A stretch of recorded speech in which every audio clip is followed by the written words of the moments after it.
to a point that we make plays that we're supposed to make. We're in the gaps we're supposed to be at. We're executing how we're supposed to. How can we do that better each and every play? How can we get to a point where we expect to dominate?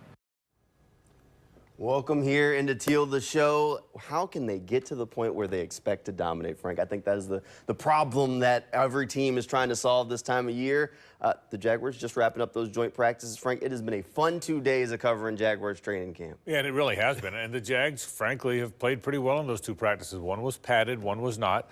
But they were pretty good. They were pretty good in both practices. Even the Tampa Bay people, the folks I know down there, said, wow, we kind of got our butt kicked a little bit in that padded practice by the Jaguars. This is a good start to the Jaguar season, the preseason, midway through camp, and those two joint practices were fun to watch. All right, pair of joint practices officially in the book. So a lot of guys that maybe showed out for the Jaguars. Like you said, I think it was a really good 2 days for Jacksonville. One guy that definitely was maybe a star on both days, big plays on both days, was Brian Thomas Jr. We talked about it early in camp. He was maybe slow getting started, but you know what? As camp has moved forward, the rookie's just gotten more and more comfortable. I would say, yeah, I've been feeling a lot more comfortable out there on the field, just getting a lot of reps in with Trevor, building that relationship and that chemistry. He's been doing a really nice job, you know, and it showed up, you know, a couple plays in the game last week and then, you know, this week in practice, and he continues to grow. You know, big plays from Brian Thomas Jr. are exactly what fans want to see, Frank, and this is exactly what the Jaguars had in mind when they drafted him. I'm telling you, Jamal, there's something special there. There really is. I've said this a bunch of times. We haven't had in Jacksonville that big physical guy who can also outrun everybody since Jimmy Smith in the very early going. That's what this guy looks like. It's obvious now that he's going to be the deep guy. I mean, fans have been at practice every day. He's going deep. And that makes everything easier for everybody else. Crossing routes, running game. There's something special with number 7 now. That is going to be one heck of a draft pick. Unless we're wrong, we've been wrong before. But goodness, he looks the part, man. I'm telling you, the Tampa Bay defensive backs were buzzing about how fast he is. They were buzzing about it. And they knew going in he was fast. There's something special with number 7. There really is. And that would definitely be good news for Trevor Lawrence and that Jaguars offense if BTJ can put it together and put it together early. Now, over the course of these two joint practices, there were quite a few different Jaguars players that had some good days. I mean, Andre Cisco came up with an interception on Thursday. But the guy that came up with more than one interception on Thursday, Eric Hallett, second-year guy, spent last year on the practice squad, came up with a pair of interceptions off of Kyle Trask. He's a guy who's trying to find a way onto this roster somehow, some way. Doug Peterson has now been here in Jacksonville for a few years, and he said that he expects the cuts this year to be tough. I mean, I can think of a couple of, you know, positions. I think there's some really good battles going on the defensive line, offensive line as well. You know, with some of the young guys that are emerging, and it's not, again, you want them to make your 53, but you also would love to get them back on practice squad if possible. So there's always that fine line. I think the secondary, as we mentioned, is another one, another spot. It's just, it's good and bad, you know, because there's the potential of losing good football players.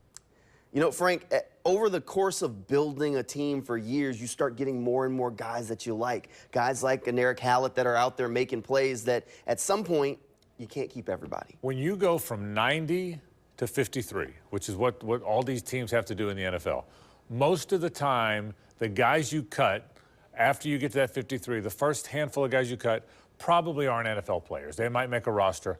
I think the Jags are cutting some NFL players this year. I think some of the guys that don't make that 53 are going to wind up on somebody else's 53 and help those teams. That's when you know you've got a pretty good roster. That's when you have a deep roster. The Ravens are like that. The Ravens never lose a preseason game. You know why? Because their third teamers and fourth teamers are pretty good, which makes the cuts hard. That's where the Jaguars are now. They're going to cut some good players. You're going to see a guy cut here who didn't make the team, and he's going to show up with the Chargers catching passes or covering people. That hasn't happened before. It's going to happen this year. Those are good problems to have, though. Right.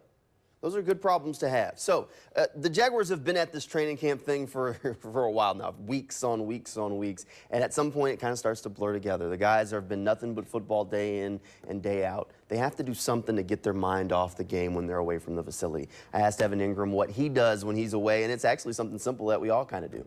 And just binge watch shows with the wifey. Just sit on the couch, kick the feet up, hydrate. And just relax. What's the show right now? Right now, we just finished Severance. We knocked out presumed innocent, and we just finished Severance. So we're a free agent right now looking for a new show.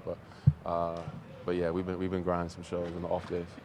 Look, I can get behind that, Frank. Yeah. He's a show free agent, so if you got any show recommendations for him, I'm sure Evan Ingram would love him right now. But I think that's a good thing, that he can kind of get his mind off of football when you're away from it, because it is all business when you're in the building. Camp's a grind. Yeah. It's not the grind it used to be. The old players talk about how it's easier now than it was then.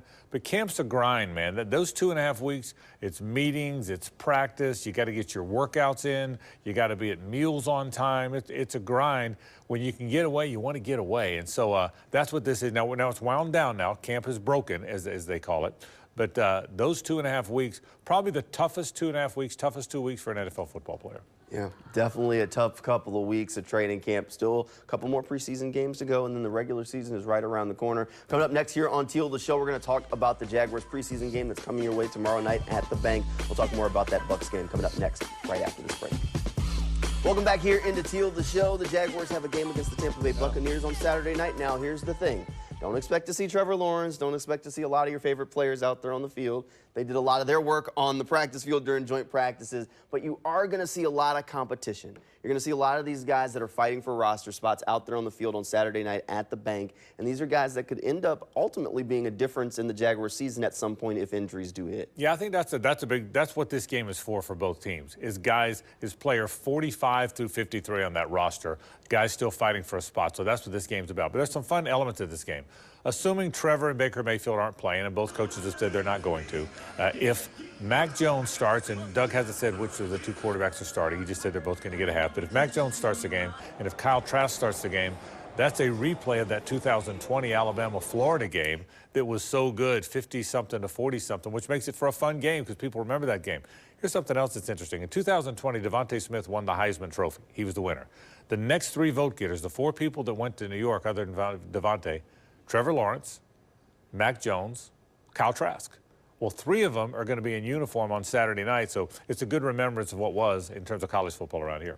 And since we're talking about the quarterbacks you're going to see out there on the field on Saturday night, how about John Wolford, also a Jacksonville guy, went to Bishop Kenny High School. It's possible if Mac Jones and Wolford are playing, you got a Bulls guy on one team and a Bishop Kenny guy on the other sideline leading the other offense. Wolford's a great story, too, Jamal. Here's a guy that did not have a lot of scholarship offers out of college. He finally got a Power 5 offer when Wake Forest came in late. I'll tell you a story about that. Larry Fedora is a buddy of mine. He was the coach at North Carolina at the time. I said, give this kid a chance. He's really a good player. And Larry looked at him, but they were signing Trubisky that year. He said, Frank, we love him, but we can't make the offer. He finally got the Wake Forest offer and put it on North Carolina's head a few times, as a matter of fact. So he's a terrific player, though. He really is. And he's still in the league. He and Trask are fighting for that backup spot in Tampa Bay. Now, people expect Trask is going to win that job, but he hasn't won it yet. So good for Johnny Wolford, a terrific Jacksonville guy. All right, let's talk about a couple of the Jaguars players that are worth keeping an eye on Saturday night. Let's start with running back. Tank Bigsby had a pretty nice outing in that first preseason game. Not sure just how much he'll play on Saturday night, but he's a guy who's been getting some reps at kickoff return, too, with Keelan Robinson injured. Tank, they want to give him a bigger role. It's clear. I think Tank Bigsby is going to be one of the stars of the season, one of the surprises of the season. You need two running backs. When you're really good, it's not one guy. You need to have two guys. It's Isaiah Pacheco and Clyde Edwards-Helaire in Kansas City. They needed both guys to win Super Bowls. They needed both of them. You need two guys to be special. I think Tank got the mental stuff out of his head last year. He's a downhill runner. He's physical. He looks like he's in great shape. I think Tank is going to be a terrific player, a really, really good player for this team. Travis Etienne's a running back, but I think Tank's going to get a lot of time, and I think he's going to really affect the team positively. All right, how about the Jaguars wide receiver room? We've talked about the Parker Washingtons, the Elijah Cooks. One guy that has been on this roster for a couple of years, Frank, Tim Jones. He seems to just find a way onto the team. Special teams has kind of been his niche. He's a guy who has had big preseason games before and kind of helped to push him into that direction. He's a guy that I think sometimes when we talk about the wide receiver room, we just forget about him. I think he's one of the best 2 or 3 special teams players on the team. Daniel Thomas is a terrific special teams player, but I think Tim Jones is one of the best special teams players, and I think he's going to make the team. I'm not sure he's as good a receiver as Elijah Cooks, but if those guys are both fighting for the 6th spot, and they could keep 6, they could keep 7, but if it's down to 6 and it's one of those 2 guys, I think Tim Jones is a hard guy to beat out because he's such a good special teams player. Remember this, the 6th receiver or the 5th linebacker or the 4th running back, they've got to be very good special teams players or they're not going to be on the team. And Tim Jones is an exceptionally good special teams player. All right, Jaguars offensive line. If there was one spot where maybe the Jags got a little bit moved around during joint practices, it was on the offensive line. A lot of the starters won't go, but we'll see some of those depth pieces. Young players that at some point the Jaguars will need to step up because there are some guys that are getting older on the O-line. Anybody on that O-line group that you think is worth watching? Maybe a Cooper Hodges? Yeah, I think Cooper Hodges is the guy. I think Cooper's a really good player for them. Cole Van Lanen, someone you don't talk about, he's had a great camp. Cooper Hodges is the big physical guy that people don't think much about. I think he's a very good player. I think they've probably got their first 6 or 7 that they know they're going to have on the team. They haven't said that, but I would guess the starters, Walker Little's going to be on the team, Luke Fortner's going to be on the team. That's probably your first 7 in my mind. So after that, Blake Hance and Cooper Hodges and Cole Van Lanen and a few other guys, Javon Foster, who they drafted. There's some other guys trying to make, those are the guys, because after that first 7, they're probably going to carry 9. There's probably 4 guys that have a legitimate chance to make that 9, and they're only keeping 2, let's say. So a big battle on the offensive front. Okay, on the defensive side of things, Doug Peterson mentioned that there's going to be some tough cuts on that defensive line group. One second-year guy, Tyler Lacey, got a chance to catch up with him this week. He said that they moved his position a little bit. He feels really comfortable with what Ryan Nielsen's asking him to do, but he's a guy who is going to have to earn a spot. Yeah, there's no question. I think he'll be on the team because you tend to favor the guys you drafted. You drafted them for a reason. But you're right about that. After that first group, listen, the inside guys, if Devon Hamilton and Eric Armstead and Roy Robertson Harris are your first group, there's a lot of guys. Mason Smith's going to play a lot of football for those guys. And then there are Tyler Lacey and Jordan Jefferson, who they're starting to see now. Again, back to what I said a minute ago. You finally are in a position where your roster is good enough that you're cutting good players. You hate to cut good players, but like you said, Jamal, that's a good position to be in, and that's where they are. All right, last spot I want to key in on is the safety position, Frank. We spent a whole lot of time talking about corner, but the Jaguars just keep bringing in safety after safety after safety. At some point, you got to think, maybe they're not seeing something from a couple of the guys on the roster, and they're looking for something from some of these vet guys that they keep bringing in. I think they do want veterans. I think you want veterans on your football team. We talked about that on Teal The Show a few weeks ago, Jamal. I think you want guys who have played in the league. When you have a good team, you want guys that have been there, particularly at safety, because your safety's watching everything in front of him. Your safety is almost like a coach in the press box, right? He's got everything going on in front of him, so I'm not surprised by that. I also think this.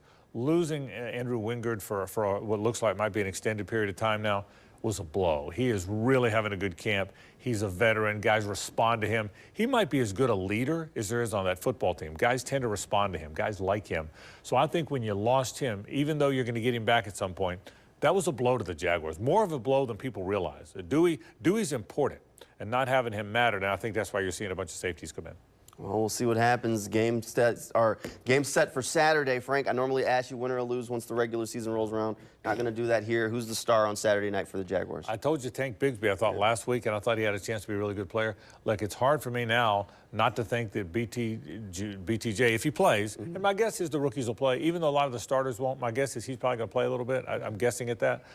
Don't be surprised if you see a ball over the top. No one's told me that. There's no inside. I'm just guessing that. Look for number 7. I'd love to see Jalen Jackson get some work. I enjoy watching him out there on the practice field. We'll see what happens on Saturday night. Frank, thanks for being here. Thank you at home for tuning in. Good night, everybody, and go Jags.